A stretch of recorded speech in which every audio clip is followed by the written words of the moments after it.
जय हिंद साथियों, welcome to self study classes with Sumit Jain YouTube channel में आप सभी का स्वागत है। दोस्तों, ये हिंदी शिक्षा शास्त्र में ये जो पार्ट 11 है, इससे पहले 10 पार्ट अपलोड हो चुके हैं, वो जरूर देखें प्लेलिस्ट में। ठीक है, और आज हम 30 प्रश्नों पर चर्चा करेंगे जो कि हिंदी शास्त्र के मोस्ट इंपॉर्टेंट प्रश्न होंगे। ठीक है, तो आपकी जो एमपीटेट वर्ग 3 है या फिर सीटीईटी का एग्जाम है या रीट का एग्जाम है, उनमें शिक्षा शास्त्र जरूर पूछी जाती है। ठीक है, तो शिक्षा शास्त्र से संबंधित ये अभ्यास जो है अपना निरंतर जारी रहेगा। सभी लोग वीडियो को लाइक करेंगे और जिन्होंने भी चैनल को सब्सक्राइब नहीं किया है वो सब्सक्राइब कर लेना। और जो भी अभी तक टेलीग्राम ग्रुप से नहीं जुड़े हैं, टेलीग्राम ग्रुप से जुड़ जाना दोस्तों। टेलीग्राम ग्रुप से जुड़ने के लिए आपको टेलीग्राम ऐप डाउनलोड करना है, फिर उसमें सर्च करना है IAS स्टडी ट्रैक और ज्वाइन हो जाना है। ठीक है, तो स्टार्ट करते हैं दोस्तों। आज का ये वीडियो आपको 4 विकल्प के माध्यम से एक उत्तर बताना होता है विकल्प में, तो सभी लोग एक उत्तर बताएंगे। तो आज का वीडियो स्टार्ट होता है। तो आपके सामने प्रश्न है, मूल्यांकन किसी की शक्ति तथा कमजोरी उसकी कमियों और अच्छाइयों का दर्पण है। ऊपर दिया गया जो कथन है वो किसका है? मूल्यांकन किसी की शक्ति तथा कमजोरी उसकी कमियों और उसकी अच्छाइयों का दर्पण है। ये कथन किसका? मार्क्स और बिंगो का, मॉन्टेसरी का, वुडवर्थ का या फिर पावलाव का? एक कथन बताना, एक कथन किसका है। अगर आपको पता है तो कमेंट में लिखें, और नहीं पता है तो इसका जो उत्तर हो जाएगा वो मॉर्स और बिंगो। मॉर्स और बिंगो का कथन है। इन्होंने कहा कि मूल्यांकन किसी की शक्ति तथा कमजोरी उसकी कमियों और अच्छाइयों का दर्पण है। किसने? मार्स और बिंगो ने कहा। ठीक है, तब आपका 1 नंबर जो है वो बिल्कुल सही हो जाएगा। अगला क्वेश्चन देख लो दोस्तों, पराजित पीढ़ी के नाम किसके द्वारा रचित निबंध है? हमें बताना है पराजित पीढ़ी के नाम किसके द्वारा रचित निबंध है। तब आपका जो आंसर हो जाएगा वो क्या होगा? उत्तर होगा रविंद्रनाथ त्यागी, यानी कि जो विकल्प नंबर आपका 3 है वो बिल्कुल सही हो जाएगा। अगला क्वेश्चन है, एक ही कक्षा में कोई छात्र शुद्ध लेखन करता है और कोई अशुद्ध लेखन करता है, तो यह सिद्धांत है। तो किसका सिद्धांत है? आपको बताना है कि कक्षा एक ही है और कोई छात्र शुद्ध लेखन कर रहा है और कोई छात्र अशुद्ध लेखन कर रहा है, तो ये कौन सा सिद्धांत है? चयन का सिद्धांत, अनुपात एवं क्रम का सिद्धांत, व्यक्तिगत भिन्नता का सिद्धांत या अभिप्रेरणा एवं रुचि का सिद्धांत? प्रश्न क्रमांक 3 और 4 विकल्पों में से आपको उत्तर बताना है। तब आपका जो राइट आंसर हो जाएगा वो क्या हो जाएगा दोस्तों? वो हो जाएगा व्यक्तिगत भिन्नता। व्यक्तिगत भिन्नता का सिद्धांत, यानी कि जो आपका विकल्प नंबर 3 है वो बिल्कुल सही हो जाएगा। ठीक है, अगला क्वेश्चन है, शिक्षण को प्रभावशाली बनाने वाली सामग्री है तो कौन सी है? उपरोक्त सभी, केवल ब्लैक बोर्ड, केवल पाठ्य पुस्तक या फिर मानचित्र? तो शिक्षण को प्रभावशाली बनाने वाली जो सामग्री है वो क्या है? तो ब्लैक बोर्ड भी है, पाठ्य पुस्तक भी है, मानचित्र भी है, यानी कि जो उपरोक्त सभी है। 1 नंबर आपका बिल्कुल आंसर सही हो जाएगा। अगला क्वेश्चन है साथियों, शिक्षण विधियों का प्रयोग करते वक्त बच्चों की किन बातों का विशेष ध्यान देना चाहिए? तो बच्चों की कौन सी बातों पर विशेष ध्यान देना चाहिए? कठिनाई पर, त्रुटियों पर, रुचि पर या उपरोक्त सभी पर? तो शिक्षण विधियों का प्रयोग करते समय बच्चों की किन बातों का जो है विशेष ध्यान रखना चाहिए? तो सभी का, यानी कि कठिनाइयों का भी, त्रुटियों का भी और रुचि का भी। वो प्रयुक्त सभी आपका बिल्कुल सही हो जाएगा। अगला क्वेश्चन है दोस्तों, लेखन में किस प्रकार की अशुद्धियां होती हैं? उपरोक्त सभी, केवल वर्तनी, वाक्य रचना या फिर ब्राह्म चिन्ह से संबंधित? तो लेखन में किस प्रकार की अशुद्धियां होती हैं आपको बताना है। प्रश्न क्रमांक 9 का उत्तर, और जल्दी से कमेंट में लिखें अगर आपसे बनता है। तो इसका जो सही उत्तर हो जाएगा वो हो जाएगा उपरोक्त सभी, यानी कि वर्तनी संबंधी भी, वाक्य रचना भी संबंधी और ब्राह्म चिन्ह संबंधी भी अशुद्धियां होती हैं। अब आपको बताना है इनमें से कौन सी विशेषता रेडियो नाटक की है। रेडियो नाटक में ध्वनि और शब्द की प्रमुख साधन होते हैं। रेडियो नाटक में एक ही पात्र होता है। रेडियो नाटक में व्यंग्य की आवश्यकता नहीं होती, या रेडियो नाटक में संगीत आवश्यक नहीं होता। तो आपको बताना है कौन सी विशेषता रेडियो नाटक की है। तो क्या हो जाएगा आपका आंसर? आंसर हो जाएगा रेडियो नाटक में ध्वनि और शब्द की प्रमुख जो है साधन होते हैं, यानी कि जो आपका विकल्प नंबर 1 है वो यहाँ पर सही हो जाएगा, 1 नंबर। ठीक है, तो बताना है दोस्तों, अच्छी पाठ्य पुस्तक के गुण नहीं है बताना है। कलात्मकता, छात्रों में जिज्ञासा उत्पन्न करना, भाषा विज्ञान का क्लिष्ट होना या संपूर्ण पाठ्यक्रम व्यवस्थित ढंग से संग्रहित होना? तो अच्छी पाठ्य पुस्तक के गुण कौन सी नहीं है? प्रश्न क्रमांक 12 का उत्तर बताना है और 12 का उत्तर क्या हो जाएगा? भाषा का क्लिष्ट होना, यानी कि जो आपका विकल्प नंबर 3 है वो आपका बिल्कुल सही हो जाएगा। ठीक है, अच्छी पाठ्य पुस्तक के गुण नहीं है भाषा का क्लिष्ट होना। अब अगला क्वेश्चन है दोस्तों, अवधि किस भाषा वर्ग की बोली है? अवधि भाषा बताना है आपको, पश्चिमी हिंदी, राजस्थानी, पहाड़ी हिंदी या पूर्वी हिंदी। तो अवधि किस भाषा वर्ग की बोली है? तो आपका उत्तर क्या हो जाएगा? पूर्वी हिंदी, यानी कि जो विकल्प नंबर आपका डी है वो सही हो जाएगा, है ना। मैंने कई बार आपको कोड बनाया है कि अब छत्तीसगढ़ी, आ से अवधि, बा से बघेली और छत्तीसगढ़ी, ये पूर्वी हिंदी की जो है बोलियां हो जाती हैं। अगला क्वेश्चन है दोस्तों, किस श्रेणी के निबंध गंभीर, मनन और बौद्धिक चिंतन से युक्त होते हैं? तो किस श्रेणी के निबंध होते हैं? संश्लेषणात्मक निबंध होते हैं, विश्लेषणात्मक निबंध, वर्णनात्मक निबंध या विचारात्मक निबंध? आपका प्रश्न है किस श्रेणी के निबंध गंभीर, मनन और बौद्धिक चिंतन से युक्त होते हैं? तो किस प्रकार के निबंध होते हैं? 4 विकल्प हैं, 4 में से चयन करना है। तब आपका राइट जो आंसर हो जाएगा वो क्या हो जाएगा? विचारात्मक जो निबंध होते हैं वो गंभीर चिंतन और मनन, बौद्धिक चिंतन से संबंधित या युक्त होते हैं। ठीक है, अगला क्वेश्चन है दोस्तों, मौखिक अभिव्यक्ति का उदाहरण नहीं है? अंत्याक्षरी, पत्र लेखन, घटना वर्णन या चुटकुले सुनना? तो मौखिक अभिव्यक्ति का उदाहरण नहीं है हमें बताना है। तब आपका राइट आंसर क्या हो जाएगा? तो आपका बिल्कुल सही आंसर क्या हो जाएगा? पत्र लेखन। पत्र लेखन ये मौखिक अभिव्यक्ति का उदाहरण नहीं है, यानी कि जो विकल्प नंबर आपका 2 है वो यहाँ पर बिल्कुल सही हो जाएगा। ठीक है, अगला क्वेश्चन है, भाषा विकास का दूसरा चरण है सुनना, पढ़ना, लिखना, पढ़ना, बोलना या फिर लिखना? तो आपको बताना भाषा विकास का दूसरा चरण कौन सा है। अगर आपसे बनता है तो कमेंट में जरूर लिखें। प्रश्न क्रमांक 29 का जो आंसर हो जाएगा साथियों वो क्या होगा? बोलना। बोलना यानी कि जो विकल्प नंबर 3 है ये भाषा विकास का दूसरा चरण माना जाता है, बोलना। ठीक है, 3 नंबर आपका बिल्कुल सही आंसर हो जाएगा। अगला क्वेश्चन है, भाषा शिक्षण में मूल्यांकन की आवश्यकता पड़ती है? उपरोक्त सभी, यानी कि छात्रों की असफलता को जानने में, छात्रों की क्षमता और कमजोरियों को जानने में, या फिर शिक्षण प्रक्रिया को सफल व प्रभावी बनाने में? तो भाषा शिक्षण में जो मूल्यांकन की आवश्यकता पड़ती है वो विकल्प नंबर जो 1 है वो बिल्कुल सही हो जाएगा, है ना। इन सभी में पड़ती है। ठीक है, तो 1 नंबर आपका बिल्कुल सही होगा। अगला क्वेश्चन है, भाषा शिक्षण के बोलचाल के सिद्धांत द्वारा भाषा सीखने में कम समय लगता है, भाषा सीखने में अस्थिरता होती है, भाषा सीखने में कठिनाई होती है, भाषा सीखने में अधिक समय लगता है? तो भाषा शिक्षण के बोलचाल के सिद्धांत द्वारा क्या होता है? ये 4 विकल्प हैं और 1 का चयन आपको करना है। तो उत्तर बताएं कमेंट में 1, 2, 3 लिख करके क्या हो जाएगा इसका सही उत्तर। तब आपका बिल्कुल सही आंसर हो जाएगा दोस्तों, भाषा सीखने में कम समय लगता है, यानी कि जो विकल्प नंबर 1 है वो आपका बिल्कुल सही आंसर हो जाएगा। अगला क्वेश्चन है, रेडियो उदाहरण है इनमें से कोई नहीं? दृश्य श्रव्य सामग्री, दृश्य सामग्री या फिर श्रव्य सामग्री? तो रेडियो किसका उदाहरण है? प्रश्न क्रमांक 32 का आंसर बताना है। तो आपका उत्तर क्या हो जाएगा? तो सभी लोगों को पता है कि रेडियो जो है वो श्रव्य सामग्री, यानी कि जो विकल्प नंबर आपका 4 है वो यहाँ पर बिल्कुल सही आंसर हो जाएगा। अगला क्वेश्चन है दोस्तों, बच्चे भाषा का प्रयोग कैसे करते हैं? उपरोक्त सभी, केवल सुनकर, केवल लिखकर, केवल बोलकर या फिर उपरोक्त सभी? तो बच्चे भाषा का प्रयोग कैसे करते हैं हमें बताना है।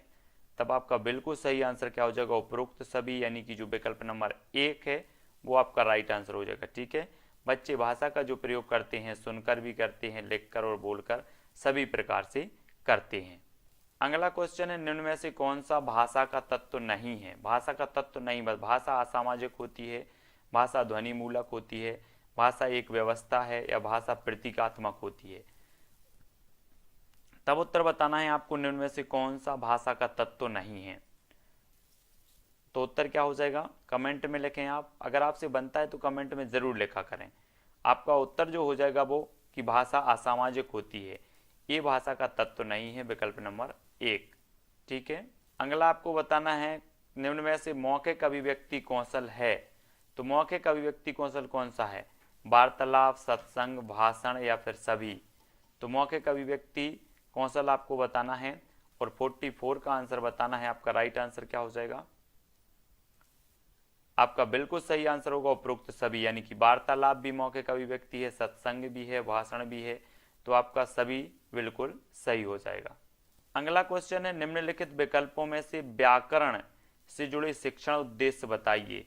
व्याकरण से जुड़े शिक्षण उद्देश्य कौन सा है? केवल ज्ञान, केवल कौशल, केवल ज्ञान प्रयोग या उपरोक्त सभी। तो निम्नलिखित विकल्पों में से व्याकरण से जुड़े शिक्षण उद्देश्य बताइए, और शिक्षण उद्देश्य बताना है तब आपका उपरोक्त सभी हो जाएगा, यानी कि ज्ञान भी है, कौशल भी है और ज्ञान का प्रयोग भी है। अगला क्वेश्चन है, जॉन डीवी द्वारा समर्थित लैब विद्यालय के उदाहरण बताइए। तो जॉन डीवी द्वारा समर्थित लैब विद्यालय का उदाहरण कौन सा है? प्रगतिशील विद्यालय, जन विद्यालय, सामान्य विद्यालय या फैक्ट्री विद्यालय। तब आपका राइट आंसर क्या हो जाएगा? प्रगतिशील विद्यालय। ये जॉन डीवी द्वारा समर्थित लैब विद्यालय के उदाहरण हैं। अगला क्वेश्चन है, जो बच्चे जितना जल्दी बोलना सीखता है वह उतना ही जल्दी पढ़ता है, लिखता है, हंसता है या फिर सोचता है। आपको उत्तर बताना है।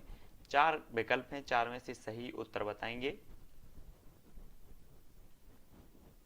तब आपका राइट आंसर हो जाएगा दोस्तों सोचता है, यानी कि 4 नंबर। जो बच्चा जितना जल्दी बोलना सीखता है वह उतना जल्दी सोचता है। 4 नंबर आपका बिल्कुल सही होगा। ठीक है। अगला क्वेश्चन, इनमें से भाषा शिक्षण की चुनौतियां हैं तो क्या हैं? केवल व्याकरण से संबंधित चुनौतियां, केवल पठन से संबंधित चुनौतियां या केवल लेखन से संबंधित चुनौतियां या उपरोक्त सभी। तो इनमें से भाषा शिक्षण की चुनौतियां हैं तो क्या हैं? प्रश्न क्रमांक 2 का आंसर बताना है। तो उपरोक्त सभी आपका बिल्कुल सही हो जाएगा। व्याकरण संबंधी भी, पठन संबंधी भी, लेखन संबंधी भी। तो आपका जो विकल्प नंबर 1 है वो बिल्कुल सही होगा। अगला क्वेश्चन है, मेवाती किस उपभाषा बोली वर्ग की बोली है? तो मेवाती के बारे में बताना है। बिहारी हिंदी, राजस्थानी हिंदी, पहाड़ी हिंदी या फिर छत्तीसगढ़ी हिंदी। तो जो मेवाती होती है दोस्तों, ये होती है राजस्थानी हिंदी, यानी कि जो विकल्प नंबर आपका 2 है वो बिल्कुल यहाँ पर सही हो जाएगा। अगला क्वेश्चन है, बिना खालिस्तान के ज्ञान के संप्रेषण तथा लेखन का विकास संभव नहीं है तो किसके ज्ञान के? व्याकरण के, अनुवाद के, ध्वनियों के या इनमें से कोई नहीं। तो बिना खालिस्तान के ज्ञान के संप्रेषण तथा लेखन का विकास संभव नहीं है। तब आपको प्रश्न क्रमांक 13 का उत्तर बताना है। अगर आपको पता है तो उत्तर बताएं। तब राइट आंसर हो जाएगा दोस्तों व्याकरण। बिना व्याकरण के ज्ञान के संप्रेषण तथा लेखन का विकास संभव नहीं है, यानी कि जो आपका विकल्प नंबर 1 है वो बिल्कुल यहाँ पर सही आंसर हो जाएगा। अगला क्वेश्चन है दोस्तों, मौखिक अभिव्यक्ति हेतु व्याकरण की आवश्यकता होती है ताकि केवल बालक भावों को शुद्ध रूप में व्यक्त कर सकें, केवल भाषा संबंधी अभिव्यक्ति का विकास हो सके, या केवल स्वरों के आरोह अवरोह एवं बलाघातों को समझ सके, या फिर उपरोक्त सभी।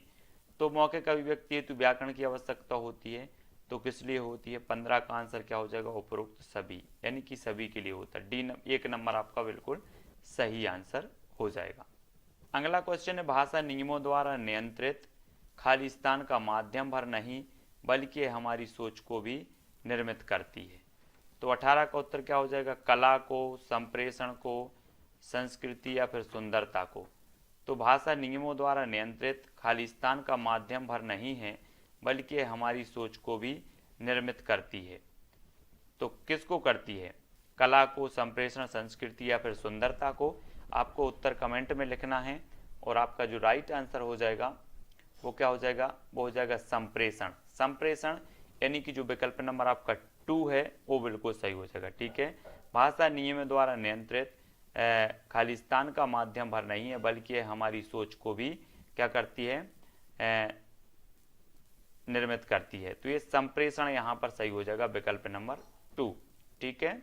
अगला क्वेश्चन है दोस्तों, भाषा सीखने के प्रमुख चरण हैं तो कौन से हैं प्रमुख चरण? पढ़ना, लिखना, समझना या सभी? तो भाषा सीखने के प्रमुख चरण हमें बताना है यहाँ पर। तब आपका राइट आंसर क्या होगा आपसे बनता है तो कमेंट में लिखें, और आपका जो उत्तर हो जाएगा वो हो जाएगा उपरोक्त सभी, यानी कि जो 1 नंबर है बिल्कुल सही। भाषा सीखने के प्रमुख चरण होते हैं पढ़ना भी, लिखना भी और समझना भी। ठीक है। उपरोक्त सभी आपका राइट आंसर हो जाएगा। अगला क्वेश्चन है दोस्तों, भाषा शिक्षण का लक्ष्य है तो क्या है? अध्ययन अध्यापन का विकास, मानवीय संवेदना का विकास, भाषा की समझ और अभिव्यक्ति का विकास, या अर्थोपार्जन एवं यश प्राप्त करना। तो भाषा शिक्षण का लक्ष्य क्या है? प्रश्न क्रमांक 20 का आंसर, तब आपका राइट आंसर क्या हो जाएगा? भाषा की समझ और अभिव्यक्ति का विकास, यानी कि जो विकल्प नंबर आपका 3 है वो सही होगा। भाषा शिक्षण का लक्ष्य होता है भाषा की समझ और अभिव्यक्ति का विकास। ठीक है, अगला क्वेश्चन है, भाषा के स्थानीय भेद से प्रयोग भेद में जो अंतर पड़ता है उसे कौन सी भाषा कहती है? भाषा के स्थानीय भेद से प्रयोग भेद में जो अंतर पड़ता है उसे कौन सी भाषा कहते हैं? अवधि, मानक भाषा, मुख्य बोली या फिर विभाषा। तो भाषा के स्थानीय भेद से प्रयोग भेद में जो अंतर पड़ता है उसे कौन सी भाषा कहा जाता है? तब आपका बिल्कुल सही आंसर होगा विकल्प नंबर 4, यानी कि विभाषा कहा जाता है। ठीक है, 4 नंबर आपका बिल्कुल सही हो जाएगा। अगला क्वेश्चन आपको बताना है, भाषा कौशल का एक प्रकार नहीं है, संचार, लेखन, श्रवण या फिर वाचन। तो भाषा कौशल का एक प्रकार नहीं है तो कौन सा नहीं है? संचार, लेखन, श्रवण या फिर वाचन। तब आपका बिल्कुल सही आंसर होगा संचार। संचार यानी कि 1 नंबर। भाषा कौशल का एक प्रकार नहीं है तो कौन नहीं है? संचार। लेखन, श्रवण और वाचन ये सभी हैं, संचार नहीं है, यानी कि जो 1 नंबर है वो बिल्कुल आपका सही हो जाएगा। आपको बताना है भाषा कौशल के कितने चरण हैं? 4 हैं, 5 हैं, 2 हैं या फिर 3 हैं? भाषा कौशल के चरण बताना है हमें। तो भाषा कौशल के कितने चरण होते हैं सभी लोगों को पता है, और आपका जो उत्तर हो जाएगा वो क्या हो जाएगा? 4, यानी कि जो 1 नंबर है वो सही होगा। भाषा कौशल के जो चरण होते हैं वो 4 चरण होते हैं, 1 नंबर राइट आंसर होगा। अगला क्वेश्चन है दोस्तों, अधिगम से तात्पर्य है सीखना, अर्जित करने से, अनुकरण से या रटकर विषय वस्तु को याद करने से। तो अधिगम से क्या तात्पर्य है? तब आपका सही उत्तर क्या होगा? अधिगम का अर्थ ही होता है क्या? सीखना, यानी कि जो 1 नंबर है वो आपका बिल्कुल सही आंसर हो जाएगा। अगला क्वेश्चन है दोस्तों, निम्नलिखित में से छात्रों के लिए उपयुक्त दृश्य श्रव्य सामग्री है तो कौन सी है? रेडियो, टेप रिकॉर्डर, मानचित्र, ग्लोब, ब्लैक बोर्ड, कंप्यूटर या मोबाइल वीडियो गेम्स। आपको दृश्य श्रव्य बताना है, कौन सी उपयुक्त दृश्य श्रव्य सामग्री है। तो 1, 2, 3, 4 इस प्रकार से आपको कमेंट में लिखते जाना है और अपना आकलन करते जाना है। तो आपका बिल्कुल सही आंसर होगा ब्लैक बोर्ड और कंप्यूटर। ब्लैक बोर्ड और कंप्यूटर ये दृश्य श्रव्य सामग्री हैं, है ना, यानी कि जो 3 नंबर है वो आपका बिल्कुल सही हो जाएगा। ठीक है, 3 नंबर। अगला क्वेश्चन है दोस्तों, सहायक सामग्री का जनक माना जाता है जॉनसन को, मॉन्टेसरी, प्याजे या फिर फ्रोवेल को। तो सहायक सामग्री का जनक किसे माना जाता है? प्रश्न क्रमांक 40, और आपका जो राइट आंसर हो जाएगा वो क्या हो जाएगा? फ्रोवेल। फ्रोवेल को माना जाता है सहायक सामग्री का जनक, यानी कि जो 4 नंबर है वो बिल्कुल आपका सही आंसर हो जाएगा। अगला क्वेश्चन है, बालकों को करके सीखने में आनंद का अनुभव किस सिद्धांत के अंतर्गत होता है? व्यक्तिगत भिन्नता के सिद्धांत के, क्रियाशीलता के सिद्धांत के, समन्वय का सिद्धांत या अनुकरण का सिद्धांत। बालकों को करके सीखने में आनंद का अनुभव किस सिद्धांत के अंतर्गत होता है? तो आपका राइट आंसर क्या हो जाएगा? क्रियाशीलता। क्रियाशीलता यानी कि जो विकल्प नंबर 2 है वो सही होगा। बालकों को करके सीखने में आनंद का अनुभव होता है क्रियाशीलता के सिद्धांत में। अगला क्वेश्चन है, ग्राफ नीचे दिए गए विकल्पों में से किसका उदाहरण है? केवल श्रव्य सामग्री, केवल दृश्य सामग्री, केवल दृश्य श्रव्य सामग्री या उपरोक्त सभी। तो आपको बताना है ग्राफ के बारे में, नीचे दिए गए विकल्पों में से किसका उदाहरण है। तब कमेंट में लिखें आप, 4 विकल्प हैं, जल्दी जल्दी से सभी लोग लिखेंगे और उत्तर हो जाएगा आपका क्या? केवल दृश्य सामग्री। केवल दृश्य यानी कि जो विकल्प नंबर आपका 3 है, जो बहुत सारे लोगों ने 3 बताया, बिल्कुल सही है, दृश्य सामग्री। ठीक है, अगला क्वेश्चन है दोस्तों, रूप सृष्टि करने वाली शक्ति खालिस्तान है, जीवन के विविध दृश्यों को सामने प्रस्तुत करना इसी का काम है। तो किसका है? कल्पना का, अर्थ का, बुद्धि का या फिर शब्द तत्व का। रूप सृष्टि करने वाली जो शक्ति है वो कौन सी शक्ति है? कल्पना है कि अर्थ तत्व है या फिर बुद्धि तत्व है? तब आपका राइट आंसर क्या होगा? कल्पना तत्व। कल्पना यानी कि 1 नंबर। रूप सृष्टि करने वाली शक्ति कल्पना तत्व है, 1 नंबर आपका यहाँ पर बिल्कुल सही आंसर हो जाएगा। अगला क्वेश्चन है, हिंदीतर भाषी छात्रों की मातृभाषा को जानना शिक्षक के लिए आसान है, सामान्य है, चुनौतीपूर्ण है या फिर विशिष्ट है? तो हिंदीतर भाषी छात्रों की मातृभाषा को जानना शिक्षक के लिए क्या है? तब आपका राइट आंसर होगा चुनौतीपूर्ण। चुनौतीपूर्ण यानी कि जो विकल्प नंबर आपका 3 है वो बिल्कुल यहाँ पर सही हो जाएगा।